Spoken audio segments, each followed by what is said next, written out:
আসসালামু আলাইকুম এভরিওয়ান, কেমন আছেন সবাই? আশা করি সকলে ভালো আছেন। তো আমি কিন্তু চলে আসলাম আরও একটা ব্র্যান্ড নিউ ব্লগ নিয়ে। তো আজকে আমি যাচ্ছি হচ্ছে মিরপুর সাইড ফিটে যাওয়ার রিজন হচ্ছে আমি কিছুদিন যাবত একটা প্রবলেম ফেস করতেছিলাম। তো ওই প্রবলেমটা আসলে সলভ করার জন্য আসলে সাইড ফিটে যাওয়া।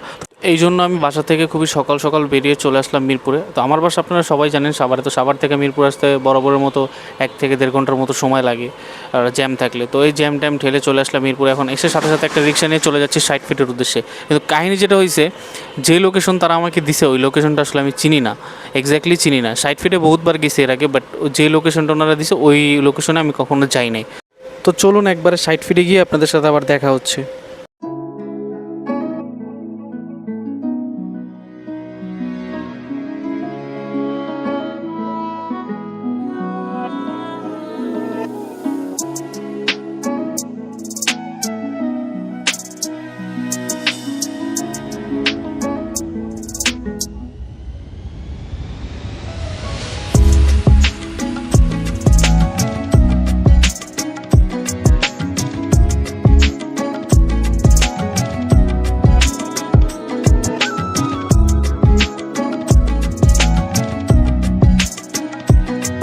তো দেখতে দেখতে আমরা চলে আসলাম সাইড ফিট রোডে, অ্যান্ড এখন এখান থেকে যেতে হবে আমাদের সেই গন্তব্যস্থলে যেখানে তারা লোকেশনটা দিছে।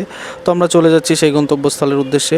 কাহিনী যেটা হয়েছে, পুরা রাস্তা জ্যাম। দেখেন আইসা বৈশা আছি, তাড়াতাড়ি বের হইলাম যে কারণে, বাট পুরা রাস্তা জ্যাম। তো ফাইনালি আমাদের জ্যামটা ছেড়ে দিল। তো কিছু দূর যাওয়ার পর মামা বলতেছে, মামা আপনি কোথায় যেন যাবেন? আমি তো শুই না পুরাই অবাক। আসলে যে গন্তব্যস্থলে যাওয়ার জন্য আমি মামাকে ঠিক করছি ওই রাস্তা আসলে আমিও চিনি না, মামাও চিনি না। এই হচ্ছে আজকের আমাদের স্টোরি।